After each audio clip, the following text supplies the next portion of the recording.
Hello, and welcome to Pokemon Part 52, and in this part we'll be taking on the second half of the Elite Four. We'll be starting off with Grimsley, a Dark-type user, who I must say has one of the most epic arenas here. It's like something from Castlevania. Now before I said that Dark-type Pokemon and Ghost-type Pokemon seem very similar to each other in terms of design and feel. And that's kind of true. This setting here would work for a Ghost-type user as well. Although saying that, they do something different when it comes to the Ghost-type member of the Elite Four. And that's my point, is that they do actually make an effort to make these types seem different from each other. Or these members of the Elite Four seem different from each other. Now you got like Grimsley here, he's kind of like an arrogant fellow here, and kind of suave. I mean look at that scarf. It's a scarf that would make Tom Baker jealous. In fact, I'm pretty certain now that Grimsley is the master. I was going to say he looks like the Doctor, but no, he's Anyway, first he sends out Scrafty, a fighting Dark-type user, who also uses Sand Attack, which I must say Grimsley is a bit below the belt. Using accuracy moves. Oh, that's just not cricket.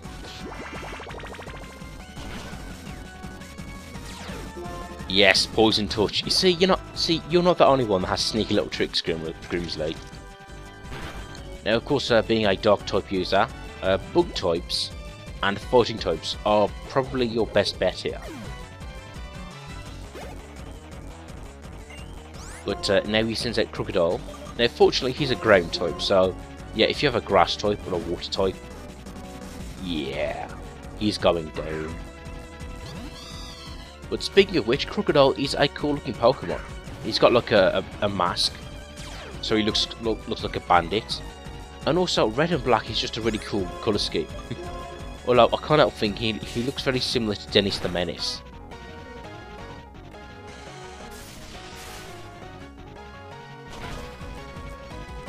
But then again, like I've said before, something about the designs of Pokemon in Gen 5 is that they do seem to have a good use of bright primary colours, like lots of red and blue and yellow Pokemon, which is probably why I'm such a fan of their designs so much. Of course, he uses Full Restore.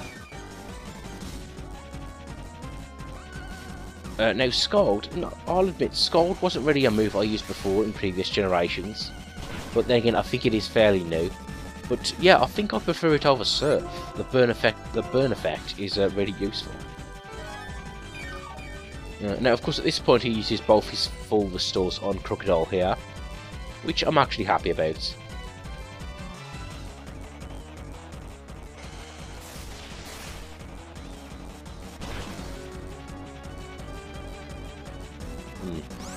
Now, it's a shame I can't really one-shot this guy.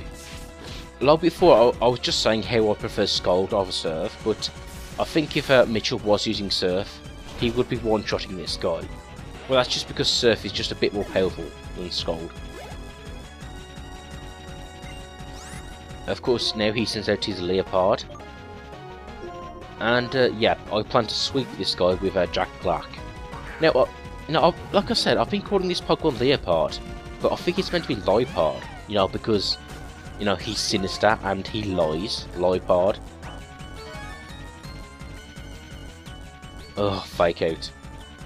But nevertheless, even though I like Liepard a lot, it's not the strongest Pokemon. I just know if I can get one hammer arm at this sneaky little cat, I can take him out instantly. Ooh, it's hammer time. And unfortunately Jack Black's speed is lowered, but fortunately, yeah, I don't really need him for the rest of the fight. Yeah, speaking of which, Jack Black, my Darmanitan, doesn't get much spotlight during the Elite Four battle. But near the very end of the game, he does get a bit more attention. And when I say the end of the game, I mean the second end of the game. Oh, and Bisharp, he's a dark fighting type. No, he's a dark steel type. And apparently based off Kamen Rider or something. Which is something I've never really heard of. Well, I've heard of, but I've never really seen it But yep, because he is Dark Steel type, 4 times weak against fighting. So one Drain Punch pretty much takes him out. It's unfortunate because he has a pretty badass design.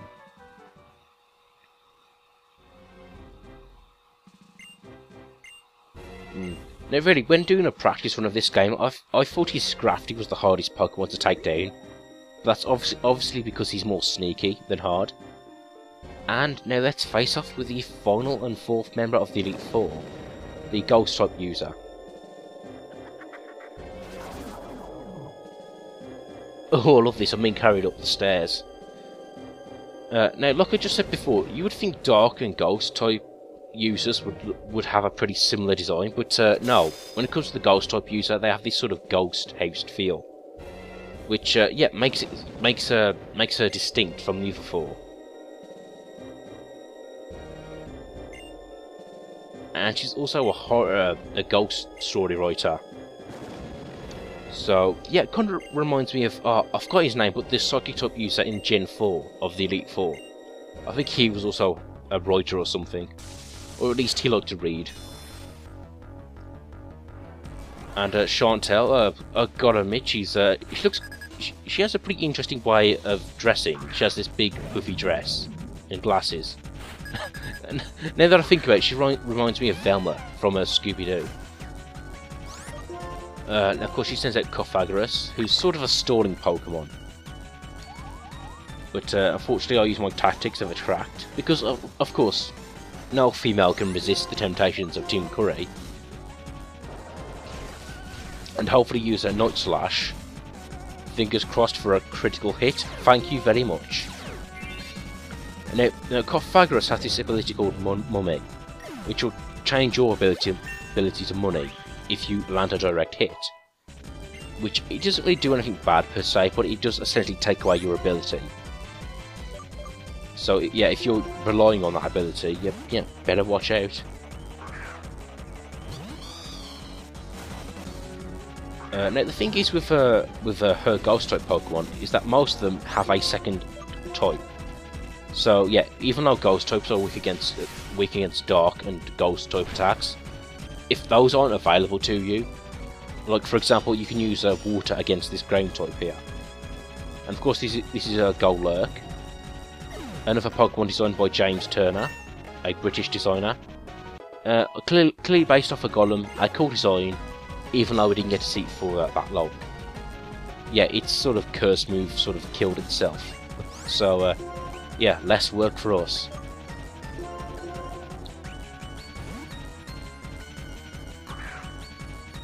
Now up next is Chandelure, a Fire Ghost type Pokemon, the final form of Lampert and Litwick. Looks pretty sweet, and also its shiny form is orange instead of purple, and that looks really cool. But yes, something you need to watch out for is the fact that it has a really high special attack, as you just saw. But fortunately, it is weak against water. Well, I do have to switch out to avoid getting knocked out here.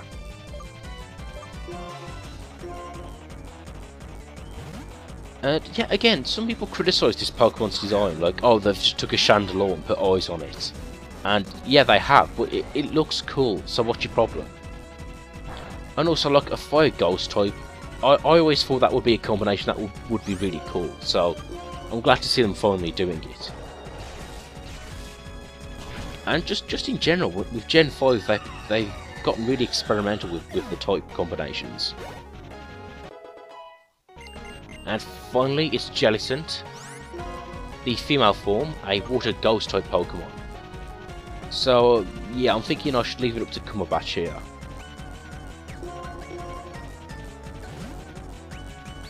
Now overall, the Elite Four, they've been somewhat challenging, but I think it's the battles coming up next which will really test your skill. I'm not sure if it's intentional or not, but Jellicent kind of reminds me of a cake. You know, the big pink fluffy head and sort of frosting border. No, maybe I'm just hungry.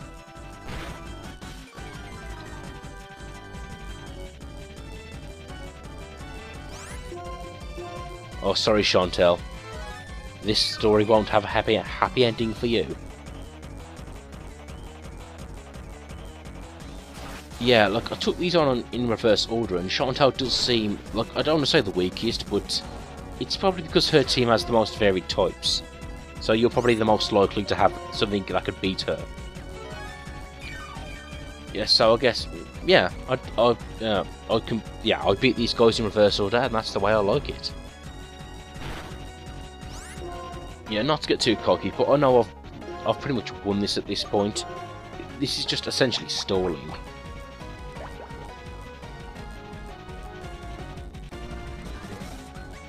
Of course, I use a Leech Seed, because it's like, well, if Cumberbatch isn't going to take you out, you're going down one way or another.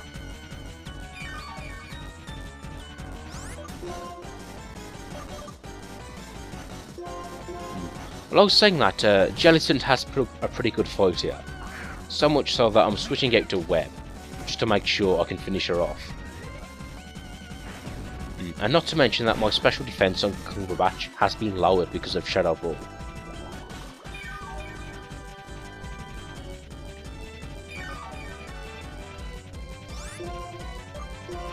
And a Thunderbolt should end this long drawn out battle.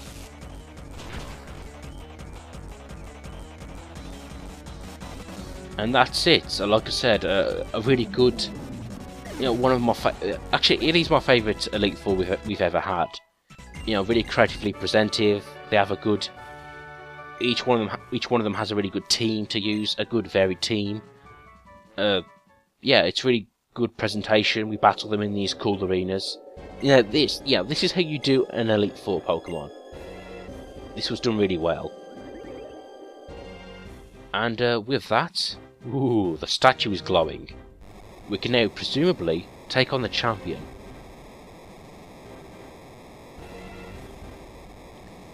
I'm not sure what this statue represents exactly, probably some hero. And this reminds me of a Rocky movie. We're running up the stairs. Da da da da da da da da da. It's getting hard now. Oh, I've got my Rocky songs mixed up with each other, but yeah. Oh, great! Now we just need to take on the champ. What? What's happened here?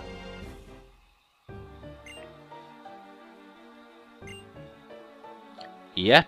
Now this is something really different about this generation. Now, normally, what happens in a Pokemon game is that you defeat like the big special criminal team as a separate side story, and then you take on the Elite Four, and it's all happy endings and sunshines and ice cream. But in this version, oh no, the criminal team actually interferes with the Elite Four. So much so that, well, I might as well tell you now, we won't be fighting the champion this time. We'll be fighting N and the criminal team. Yep, they've sort of. Yeah, it's really good to see a villain do this, to see them actually, interfere with the Pokemon League. We've never seen that before.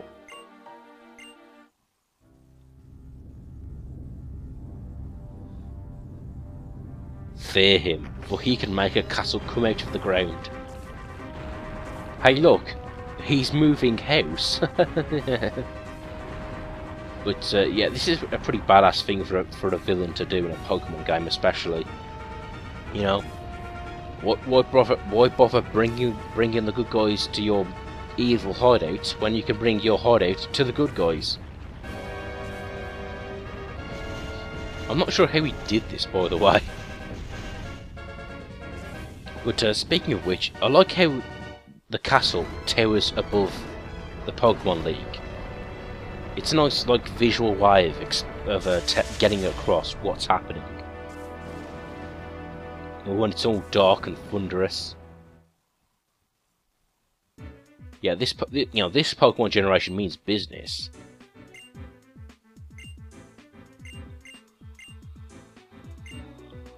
Yep, and that's the battle we have to take on now. Oh, hello, Sharon. Oh, I forgot you were in this game. I was too busy being the protagonist.